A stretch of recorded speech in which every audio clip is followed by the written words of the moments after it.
یہ جو ہم نے گفتگو کی ہے اس پر چند خدشات ہیں جس کا ازالہ کرنا بہت ضروری ہے۔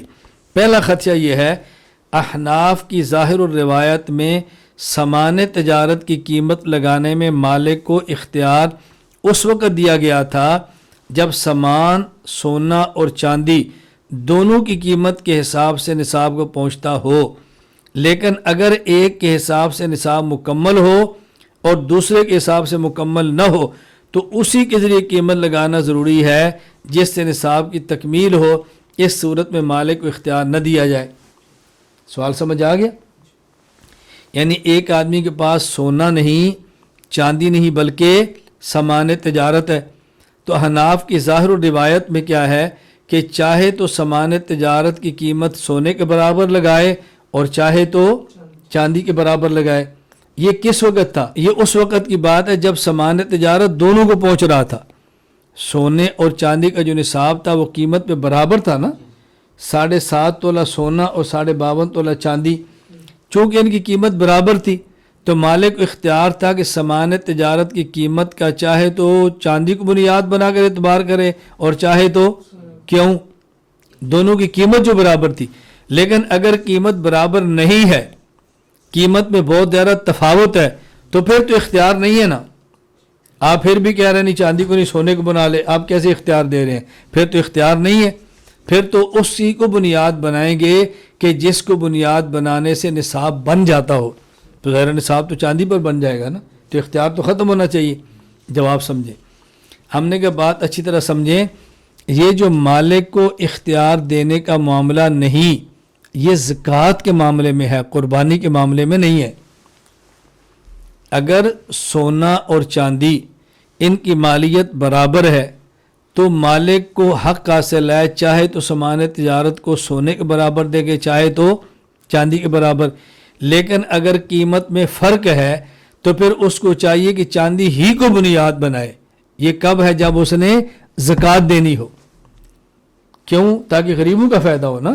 ہم نے تو زکوٰۃ نہیں دینی، ہم تو قربانی کی بات کر رہے ہیں، تو اختیار نہ دینا تب ہے جب زکوٰۃ دینی ہو۔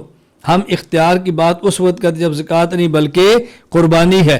اگر زکوٰۃ دینی ہو تو ہم بھی کہتے ہیں اس کو اختیار نہیں، چاہے تو سونا چاہے تو چاندی، بلکہ جس نصاب کے برابر نصاب بنتا ہو وہ قیمت لگانا ضروری ہے۔ لیکن کب؟ جب زکوٰۃ دینی ہو۔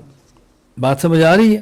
دیکھو، کہتے ہیں امام ابو المظفر اسد بن محمد بن حسین فرماتے ہیں والفرق ان المقصود من الزکاة سد الخلة بدفع الحاجة بدلیل ان وجبت الاجل الحاجة وكذلك ليس كذلك الاضحية لان المقصود منها اراقة الدم بدلیل، چونکہ زکوٰۃ کا مقصد فقراء کی حاجت براری ہے، اس لیے زکوٰۃ کے باب میں تو سامان سونا اور چاندی میں سے جس کی قیمت کو پہلے پہنچتا ہو اسی کے حساب سے نصاب کی تکمیل کی جائے گی اور زکوٰۃ ادا کی جائے گی۔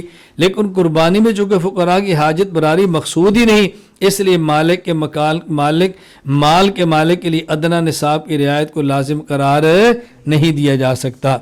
دوسری بات سمجھیں، دیکھیں یہ بات واضح ہے کہ رسول اللہ صلی اللہ علیہ وسلم کے دور میں سونے اور چاندی کے نصاب میں فرق نہیں تھا، قریب قریب تھے۔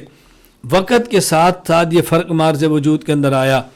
ظاہر و روایت جو ہم نے احناف کی پیش کی ہے اس میں اختیار کی وجہ بھی یہی تھی کہ جب دونوں نصابوں میں باہمی یعنی تقریباً مساوات ہے، قریب قریب ہے، تو چاہے تو سونے کے برابر دیکھ لے اور چاہے تو چاندی کو دیکھ لے۔ اس لیے مشائخ حنفیہ نے اپنے اپنے ادوار میں مال کی چاندی کے نصاب کو پہنچنے کی صورت میں وجوب زکوٰۃ کا حکم لگایا ہے، اگرچہ مال سونے کے نصاب کو نہ پہنچے۔ تو اس کی جو وجہ سمجھ میں آتی ہے وہ یہ کہ ان کے ادوار میں بھی سونے اور چاندی کے نصاب میں تفاوت معمولی بلکہ نہ ہونے کے برابر تھا، اور چونکہ انفع الفقراء کی قید ملحوظ تھی اس لیے انہوں نے اس معمولی فرق کو قابل اعتنا نہ سمجھتے ہوئے حد درجہ احتیاط کے پیش نظر چاندی ہی کے نصاب معیار قرار دے دیا۔ ان کے ادوار میں چاندی کے نصاب کو معیار مقرر کرنے میں عوام کے لیے حرج بھی لازم نہ آتا تھا، لیکن آج کل کے دور میں سونے اور چاندی کے نصاب میں تفاوت بہت زیادہ ہو چکا ہے۔ اب اگر عدم تخیر کے قول ہی کو متعین قرار دیا جائے تو عوام کو سخت حرج کا سامنا ہوگا۔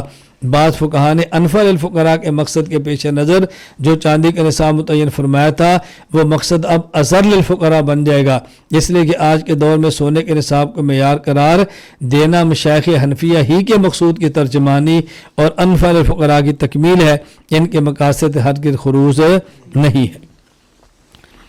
اب دوسرا خدشہ کیا ہے، توجہ رکھنا۔ فقہا کہتے ہیں کہ اگر تو سونا ہے تو نصاب سونا ہوگا، اگر کسی کے پاس صرف چاندی ہے تو یہ دیکھیں گے چاندی 52.5 تولہ برابر ہے تو زکوٰۃ ہے، نہیں ہے تو نہیں ہے۔ اگر سونا یا چاندی نہیں بلکہ سامان تجارت ہے، اب اس سامان تجارت کی قیمت لگائیں گے، چاہے تو سونے کے برابر چاہے تو چاندی کے برابر۔ کب؟ جب سونا اور چاندی کی قیمت آپس میں برابر ہو۔ لیکن اگر سامان تجارت کی قیمت لگائیں وہ ایک نصاب کے برابر پہنچتا ہو اور دوسرے کے برابر نہ پہنچتا ہو تو جس نصاب کے برابر پہنچتا ہے اسی کے برابر اس کی تعیین کرنا ضروری ہے، اختیار نہیں دے سکتے۔ توجہ رکھنا، اس لیے کہ اس میں فقراء کا فائدہ ہے، مثلا ایک آدمی کے پاس سامان تجارت موجود ہے، اب اگر ہم اس کی قیمت کو دیکھیں وہ سونے کے برابر تو نہیں جاتی لیکن چاندی کے برابر آ جاتی ہے۔ اب فقہ فرماتا ہے کہ اس کو اختیار نہیں دیں گے بلکہ چاندی کا اعتبار کر کے اس کے ذمہ زکوٰۃ کو لازم قرار دیں گے کیونکہ اس میں فقراء کا فائدہ ہے۔ اور آپ کہہ رہے ہیں نہیں چاندی کو نہیں بلکہ سونے کے برابر دے دو، تو فقہا نے انفع للفقراء کی جو قید کا خیال کرتے ہوئے لازمی قرار دیا تھا، تم نے تو اس لازمی کو ختم کر دیا۔ اب جواب اچھی طرح سمجھے، سوال کیا ہے؟ اگر قربانی کے معاملے میں چاندی کو معیار قرار نہ دیا جائے تو نوادر کی اس روایت انفع للفقراء پر عمل نہیں ہوگا۔ علامہ سراج الدین عمر بن ابراہیم بن نجیم حنفی وفات 105 ہجری 1005 ہجری النہر الفائق میں فرماتے ہیں والمذکور فی الاصل ان المالک مخیر فی تقویمها بأیہما شاء بان الامام فی روایت النوادر یقومها بالانفع للفقراء۔